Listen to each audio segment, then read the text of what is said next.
সুধীমণ্ডলী, আজকের এই বসন্ত উৎসবে উপস্থিত রয়েছেন রাশেদুল জোহর সরকারি মহিলা কলেজের মাননীয় অধ্যক্ষ প্রফেসর সুলতানা সালমা হোসেন, আজকের অনুষ্ঠানের আহ্বায়ক জনাব সুব্রত কুমার সাহা, বিভিন্ন বিভাগের বিভাগীয় প্রধান, আমাদের কলেজের অধ্যাপকবৃন্দ এবং শিক্ষক মণ্ডলী ও শিক্ষার্থী সকলকে শুভেচ্ছা জানাচ্ছি।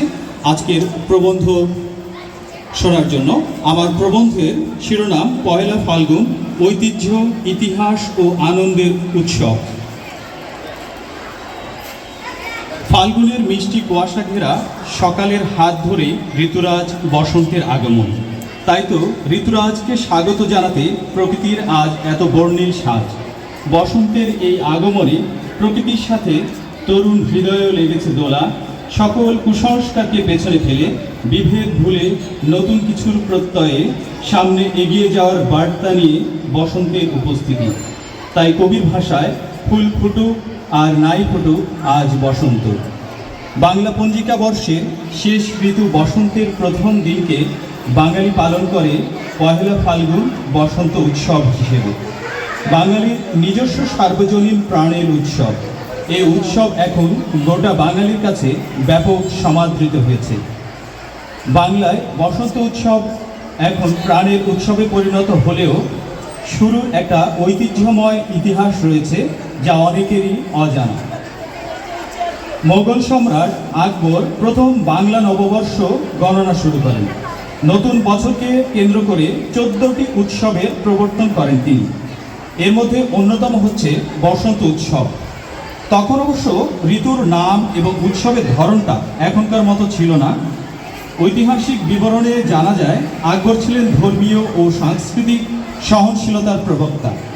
তিনি হিন্দু মুসলিম মিলিত সংস্কৃতিকে উৎসাহ দিতেন। উত্তর ভারতের বসন্ত বা বসন্ত পঞ্চমী উদযাপন দেখে তিনি মুগ্ধ হন এবং রাজদরবারে এই উৎসব পালনের অনুমতি দেন। তখন দরবারে হলুদ পোশাক পরা, গান, বাদ্য, ফুল দিয়ে সাজানো এসবের মাধ্যমে বসন্তকে বরণ করা হতো। এই প্রথার পেছনে উত্তর ভারতের প্রাচীন বসন্ত উৎসব, বিশেষ করে বসন্ত পঞ্চমী এর প্রভাব ছিল। আকবর এটিকে কেবল ধর্মীয় অনুষ্ঠান হিসেবে নয়, বরং ঋতুভিত্তিক সাংস্কৃতিক উৎসব হিসেবে গ্রহণ করেন। ফলে মুঘল আমলে বসন্ত উদযাপন রাজকীয় স্বীকৃতি পায় এবং ধীরে ধীরে বৃহত্তর সমাজে জনপ্রিয় হয়ে ওঠে। তাই পয়লা ফাল্গুন বা বসন্ত উৎসব কেবল উৎসবে মেতে ওঠার সময় নয়, এর সঙ্গে জড়িয়ে আছে বাংলার গৌরবময় ঐতিহ্য, বাঙালি সত্তা। সে ঐতিহ্যের ইতিহাসকে ধরে রাখতে পারলেই বসন্ত উৎসবের সঙ্গে নতুন প্রজন্ম ছড়িয়ে দিতে পারবে বাঙালির চেতনাকে। নতুন রূপে প্রকৃতিকে সাজাবে ঋতুরাজ বসন্ত। ফুলের বসন্ত, মধুময় বসন্ত, যৌবনের উদ্যমতা বয়ে আনার বসন্ত আর আনন্দ, উচ্ছ্বাস ও উদ্বেলতায় মন প্রাণ কেড়ে নেয়ার আজ প্রথম দিন। শীতের খোলসে ঢুকে থাকা পলাশ, শিমুল, কৃষ্ণচূড়া, রাধাচূড়া, নাগলিঙ্গম, চাঁপা এখন অলৌকিক স্পর্শে জেগে উঠেছে। মৃদু মন্দা বাতাসে ভেসে আসা ফুলের গন্ধ বসন্ত জানিয়ে দিচ্ছে সত্যি সত্যি সে ঋতুর রাজা। লাল আর হলুদের বাসন্তী রঙে প্রকৃতির সাথে নিজেদের সাজিয়ে আজ বসন্তের উজ্জ্বলতা ও উন্মাদনায় ভাসবে বাঙালি। বসন্ত অনেক ফুলের বাহারে সজ্জিত হলেও গাঁদা ফুলের রঙকেই এদিনে পোশাকে ধারণ করে তরুণ তরুণীরা। খোঁপায় শোভা পায় গাঁদা ফুলের মালা। বসন্তের আনন্দ যজ্ঞ থেকে বাদ যায় না গ্রাম জীবনে। আমের মুকুলের সৌরভে আর পিঠাপুলির মৌমাতে গ্রামে বসন্তের আমেজ একটু বেশি ধরা পড়ে। বসন্তকে তারা আরও নিবিড়ভাবে বরণ করে। দীর্ঘ প্রতীক্ষার পর তরুণ মনে আবার লেগেছে বসন্তের ছোঁয়া। চারিদিকে যেন সাজো সাজো রব। নতুন কচি পাতায় দোলায় দুলছে প্রকৃতি, দুলছে আবেগী মন। আজ নতুন প্রাণেও লেগেছে ফাগুনের সতেজ হাওয়া। ঋতুরাজ বসন্ত আজ প্রত্যেকের হৃদয়কে করেছে উচ্চাটন। বসন্তের আগমন মানেই তরুণ হৃদয়ে নতুন প্রাণের সঞ্চার। বসন্ত শুধু অশোক, পলাশ, শিমুলেই উচ্ছ্বাসের রং ছড়ায় না, আমাদের ঐতিহাসিক রাষ্ট্রভাষা আন্দোলনে শহীদদের রক্তরঞ্জিত পুষ্পিত রঙের স্মৃতির উপরও রং ছড়ায়।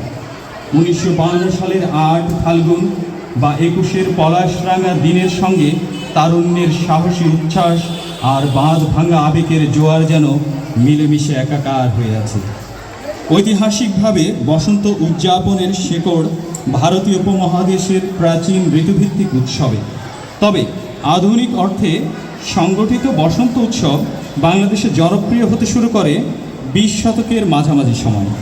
বিশেষ করে ঢাকা কেন্দ্রিক সাংস্কৃতিক সংগঠনগুলো ঋতুভিত্তিক উৎসব পালনের মাধ্যমে বাঙালির সংস্কৃতিকে জাগিয়ে তুলতে কাজ করে।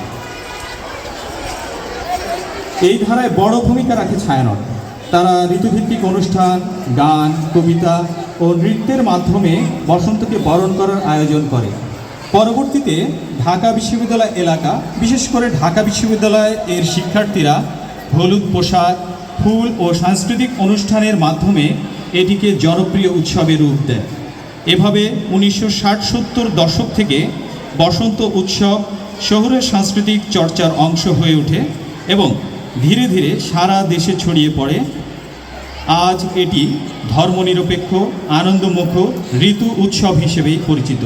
তাছাড়া তরুণ তরুণীরা বাংলা একাডেমি আয়োজিত 21-এর বইমেলা, ঢাকা বিশ্ববিদ্যালয়ের ক্যাম্পাস, শাহবাগ, চারুকলা চত্বর, লাইব্রেরি, সোহরাওয়ার্দী উদ্যান, ধানমন্ডি লেক, বলধা গার্ডেন মাতিয়ে রাখবে সারাদিন। আজ দিনভর চলবে তাদের বসন্তের উচ্ছ্বাস প্রকাশ।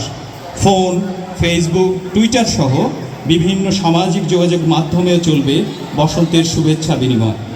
আজ নানা আয়োজনে বসন্তকে বরণ করবে বাঙালি। তাই প্রকৃতির সেরা প্রেমিক রবীন্দ্রনাথ ঠাকুর আপন মনে গেয়ে ওঠেন, আহায় আজি এ বসন্তে এত ফুল ফোটে, এত বাঁশি বাজে, এত পাখি গায়, আহায় আজি এ বসন্তে।